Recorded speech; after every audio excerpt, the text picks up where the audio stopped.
35 साल की उम्र के बाद जो है हम पेरीमेनोपॉज़ल जो है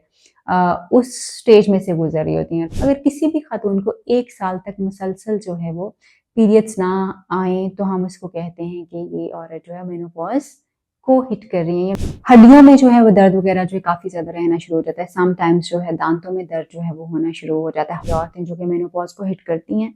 वो सेक्सुअल डिज़ायर भी उनकी ख़त्म हो जाती है। प्रोटीन डाइट जो है वो ज़्यादा लेना शुरू करें। मेनोपॉज़ जिसको हर औरत एक्सपीरियंस करती है, ये होता क्या है और किस स्टेज पे ये शुरू होता है और हर औरत इसको एक्सपीरियंस क्यों करती है? इसके बारे में क्या-क्या चीज़ें जो है बहुत इंपॉर्टेंट है, जो हर औरत को जानना बहुत ज़रूरी है। आज की इस वीडियो में हम इस पे बात करेंगे। अस्सलाम वालेकुम जी, मैं हूँ डॉक्टर ताहिरा रबाब। मैं एक माहिर नफ्सियात होने के साथ-साथ रिलेशनशिप थेरेपिस्ट और सेक्स थेरेपिस्ट हूँ। व्यूअर्स मेनोपॉज़ एक ऐसी स्टेज है जिसको हर औरत जो है वो एक्सपीरियंस करती है और इस बात का मतलब ये है कि हम सब औरतें जो हैं ख़ास स्टेज के ऊपर जाकर आम तौर पे 35 साल की उम्र के बाद जो है हम पेरीमेनोपॉज़ल जो है उस स्टेज में से गुज़र रही होती हैं। पेरीमेनोपॉज़ल स्टेज का मतलब ये है कि हम लोग जो है हमारी बॉडी में कुछ सर्टेन किस्म के चेंजेस जो हैं वो आना शुरू हो जाते हैं। हमारे पीरियड्स जो हैं वो ख़त्म होने की तरफ जो हमारा फर्टिलिटी टाइम जो कहते हैं कि बॉडी में एक क्लॉक लगा होता है औरतों की और औरतें उस क्लॉक को जो है फॉलो कर रही होती हैं। वो क्लॉक एक्चुअली टिक-टिक कर रहा होता है और हमारा जो फर्टिलिटी टाइम होता है वो 35 की एज में जाके कम जो है वो होना शुरू हो जाता है और हम यानी बच्चा पैदा करने की जो सलाहियत होती है वो आम तौर पे औरतों की 45 साल की उम्र से 50 साल की उम्र तक जो है वो कुछ औरतों में तो 50 साल की उम्र से भी ज़्यादा एज की में भी औरतें बच्चा पैदा कर सकती हैं, मगर आम तौर पे जो है 45 से 50 साल की उम्र तक की जो औरतें हैं वो उनमें ये जो है बच्चा पैदा करने की सलाहियत जो है वो ख़त्म हो जाती है इस वजह से कि उनकी ये स्टेज शुरू हो जाती है, उनके पीरियड्स जो हैं वो ख़त्म हो जाते हैं। साइकिल जो है उसका बंद हो जाता है, मगर कुछ औरतों में 50 साल से ऊपर जा सकता है। बहुत सारी औरतें जो मेनोपॉज़ल स्टेज जो होती है उसको 35 की एज से स्टार्ट कर देते हैं। उसमें आम तौर पे औरतों का मूड जो है वो इरिटेबिलिटी बहुत ज़्यादा होना शुरू हो जाती है। मूड जो है वो बहुत ज़्यादा ऑफ होना शुरू हो जाता है। मेमोरी के इश्यूज़ जो हैं यानी माइंड फॉग जो है वो होना शुरू होती है। दिमाग में जैसे धुंध सी छाई हुई हो,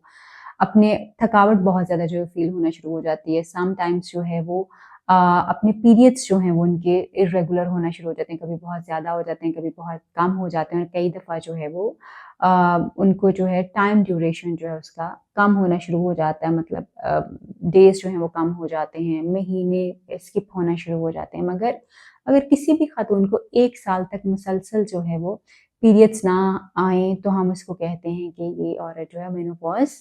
को हिट कर रही हैं या मेनोपॉज़ उनका स्टार्ट हो चुका हुआ है। और जैसे मैंने कहा कि 35 इयर्स की एज से औरतें इसको एक्सपीरियंस करना शुरू कर देती हैं इन चेंजेस को, और ये चेंजेस जो हैं वो ना सिर्फ उसके जिस्मानी तौर पे हो रहे होते हैं बल्कि साइकोलॉजिकली भी बहुत बुरी तरह हिट कर रहे होते हैं। औरतों को आम तौर पे इस एज के ऊपर जाके वज़न जो है उनका एक बहुत बड़ा चैलेंज बन जाता है, क्योंकि हार्मोन ऊपर नीचे हो रहे होते हैं, बैलेंसिंग जो है वो ख़राब हो रही होती है हार्मोन्स की। तो बॉडी जो है वो टायर्डनेस के साथ-साथ जो है हड्डियों में जो है वो दर्द वगैरह जो है काफ़ी ज़्यादा रहना शुरू हो जाता है। समटाइम्स जो है दांतों में दर्द जो है वो होना शुरू हो जाता है। हॉट फ्लैशेस जो हैं वो एकदम से फ़ील होना शुरू हो जाते हैं। ठंडा और गर्म जो है पसीने जो है वो आना शुरू हो जाते हैं और समटाइम्स ना जानते हुए, ना समझते हुए भी इंसान को समझ नहीं आ रहा होता कि उसके मूड की वेरिएशंस जो हैं वो क्या हो रही हैं। समटाइम्स बहुत ज़्यादा क्राइंग स्पेल्स, रोने को बहुत जो है वो दिल कर रहा होता है, बगैर किसी वजह के क्रैंकी होना शुरू हो जाते हैं हम। और बहुत लॉस्ट जो हैं औरतें फ़ील करती हैं, यानी बिल्कुल गुमसुम, कुछ समझ नहीं आ रहा होता। सो ये वो सारे चैलेंजेस हैं जो औरतें जो हैं वो फेस करती हैं जब अपने मेनोपॉज़ को हिट कर रही होती हैं, इस पीरियड में से गुज़र रही होती हैं। और सबसे बड़ा जो दुःख और सबसे बड़ा जो एक इमोशनल और साइकोलॉजिकल ट्रॉमा जो औरतों को हिट करता है, क्योंकि आम तौर पे ये कहा जाता है कि औरतें जो कि मेनोपॉज़ को हिट करती हैं वो सेक्सुअल डिज़ायर भी उनकी ख़त्म हो जाती है। ऑफ़ कोर्स, क्योंकि आपका प्रोजेस्टेरॉन जो है वो उसमें जो है वो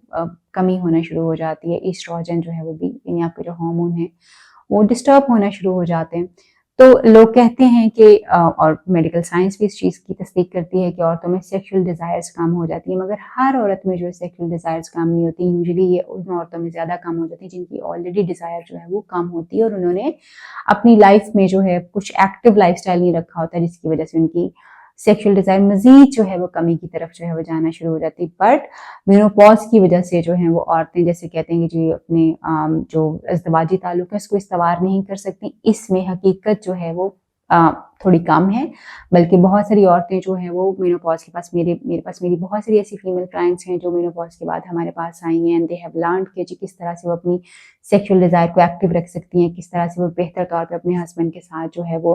अपने रिलेशनशिप को बना सकती हैं। बहुत सारी औरतें पाकिस्तान से बाहर और पाकिस्तान में मेरी बहुत सारी ऐसी फीमेल क्लाइंट्स हैं जिन्होंने मेनोपॉज के बाद जो है अपनी सेक्सुअल लाइफ को ज़्यादा बेहतर इंजॉय करना शुरू किया है, क्योंकि उन्होंने फोकस किया है विद दिस के जी शायद उनके दिमाग में कहीं ये डर था कि अब शायद उनकी सेक्सुअल डिजायर नीचे चली जाएगी, तो उन्हें अपने हस्बैंड को खुश रखने के लिए, उनकी जरूरत को पूरा करने के लिए अपने आप को एक्टिव रखना पड़ेगा। They learn a lot of techniques और बहुत कुछ जो है जो हम सिखाते हैं लोगों को, वो उन्होंने सीखा और वो उनकी लाइफ जो सेक्सुअल लाइफ पहले से ज्यादा बेहतर जो है वो हुई है। सो ऑफ कोर्स सेक्सुअल डिजायर नीचे जरूर जाती है, उसमें फर्क भी जरूर पड़ता है, मगर स्ट्रेस और एंजाइटी और खौफ जो है अपने वुमनहुड के खत्म होने का जो एक कहा मतलब ये फील एक आती है, हकीकत इसमें नहीं है। ऐसा कहा जाता है और समझा जाता है कि शायद औरतें जब अपने मेनोपॉज को हिट करती हैं तो बेसिकली उनका जो है सेक्सुअल डिजायर कम हो जाता है और उनका वुमनहुड जो है वो खत्म हो जाता है, जबकि ऐसा नहीं है। औरतें जो है मेनोपॉज के बाद भी अपनी सेक्सुअल लाइफ को बहुत ज़्यादा एंजॉय कर सकती हैं, मगर उसका जो तरीकाकार है वो ये है कि सबसे पहले जो है अपने जो आपकी एंग्जाइटीज़ हैं, आपके डिप्रेशन, जो मेंटल हेल्थ है, जो स्ट्रेस है, उनको मैनेज करना शुरू कीजिए ताकि आपकी बॉडी में कॉर्टिसोल जो है, जो एक स्ट्रेस केमिकल है हमारी बॉडी में, जो हमारे सेक्सुअल जो हमारे केमिकल्स होते हैं उनको एक्टिव नहीं होने देता, उनको एक्टिव होने का यानी कॉर्टिसोल कम होगा तो आपकी बॉडी में सेक्सुअल हार्मोन्स जो होते हैं या हैप्पी हार्मोन्स जो होते हैं वो ज़्यादा एक्टिवली काम कर रहे होते हैं और ज़्यादा मिकदार में बन रहे होते हैं। सो अपने स्ट्रेस और एंग्जाइटी को मैनेज करने की कोशिश कीजिए। स्ट्रेंथ ट्रेनिंग यानी एक्सरसाइज इस तरह की करें जिसमें आपके मसल बिल्ड हो सके और आपके अंदर स्ट्रेंथ आ सके, आपके अंदर कुव्वत आ सके कि आप वजन उठा सकती हैं या आप कोई भी जो आपकी हड्डियां जो हैं वो मजबूत हैं और आपके मसल्स जो हैं वो मजबूत हैं, मसल मैस आपका अच्छा है। प्रोटीन डाइट जो है वो ज़्यादा लेना शुरू करें। हार्ट जो है हार्मोनल रिप्लेसमेंट थेरेपी जो है बहुत पूरी दुनिया में औरतें जो हैं जो मेनोपॉज को हिट करने वाली होती हैं, पेरी मेनोपॉजल फेज में से जो गुजर रही होती हैं, वो औरतें जो हैं वो हार्ट जो है वो ले रही होती है, यानी हार्मोनल रिप्लेसमेंट थेरेपी जो होती है, मेडिसिन कुछ होती हैं जो हार्मोन्स को बढ़ाती हैं बॉडी के अंदर, वो ले रही होती है जिससे उनका मेनोपॉज जो है वो डिले हो जाता है। उसकी तरफ जाने की कोशिश कीजिए और अपना हेल्दी लाइफस्टाइल, हेल्दी और एक्टिव लाइफस्टाइल अगर आप करेंगे तो आप मेनोपॉज को जो है लेट हिट करेंगे और वो डिले भी आप इसको जो है वो कर सकते हैं और बहुत ग्रेसफुली जो है आप उसको, ये सारे चैलेंजेस जो मैंने अभी पहले बयान किए उन चैलेंजेस की शिद्दत जो है वो कम हो सकती है अगर आप एक्टिव लाइफस्टाइल हो, अगर आप स्ट्रेंथ ट्रेनिंग करते हो, अगर आप अपने हार्ट को जो है यानी हार्मोन थेरेपी जो है उसको ले रहे हो, उसके साथ साथ जो है वो आप अगर अपने मल्टीविटामिन्स का बहुत ज़्यादा ख्याल जो है वो रख रहे हो, प्रोटीन डाइट आप ज़्यादा ले रहे हो, कार्ब्स के कम से कम इस्तेमाल कर रहे हो, एक्टिव लाइफस्टाइल में हो, तो आप मेनोपॉज के चैलेंजेस को कम से कम जो है वो आपको फेस करना पड़ते हैं। बट ये एक हकीकत है कि हर औरत जो है इसको हिट करती है और ये हर औरत के लिए एक जैसा नहीं होता। कुछ औरतों को कम सिम्टम्स होते हैं, कुछ को बहुत ज़्यादा सिम्टम्स होते हैं, उनके लिए इसको मैनेज करना बहुत ज़्यादा मुश्किल जो है वो हो जाता है। अगर आप अपनी मेनोपॉज को हिट कर रही हैं और इस चैलेंजेस में से गुजर रही हैं या आप पेरीमेनोपॉजल फेज में से गुजर रही हैं, तो हाँ, आप हमारा ग्रुप जो हम खास तौर पे जो है विमिनिटी उसका नाम है, वो आप ग्रुप हमारा जो है ज्वाइन कर सकती हैं, जहाँ पे हम खास तौर पे औरतों को जो है बहुत सारे ऐसे तरीके सिखा सकते हैं कि वो किस तरह से अपने मेनोपॉज को जो है वो ग्रेसफुली एम्ब्रेस कर सकती हैं, किस तरह से इन चैलेंजेस को निमट सकती हैं और उसके साथ साथ जो अपनी सेक्सुअल डिज़ायर को किस तरह से इंटैक्ट रख सकती हैं, मतलब वो उनकी सेक्सुअल डिज़ायर जो है वो जिंदा रहे और अपनी मैरिटल लाइफ को जैसे पहले एंजॉय कर रही थी उसी तरह से वो बाद में भी एंजॉय कर सकें। मेनोपॉज एक हकीकत है और इसमें आने वाले वो सारे चैलेंजेस जिसमें हर औरत जो है वो गुजरती है वो एक और हकीकत है, मगर आप इसको बहुत खूबसूरती से, बहुत अच्छे तरीके से जो है फेस कर सकते हैं और इसमें से गुजर सकते हैं, जो कि आपकी लाइफ के ऊपर उतने टेरेबल इफेक्ट्स नहीं डालेगा जितना आप सोच रहे हैं। अगर आपको हमारी हेल्प की ज़रूरत है तो अभी फ़ोन उठाइए, हमारा नंबर डायल कीजिए और अपना टाइम बुक कीजिए हमारे साथ।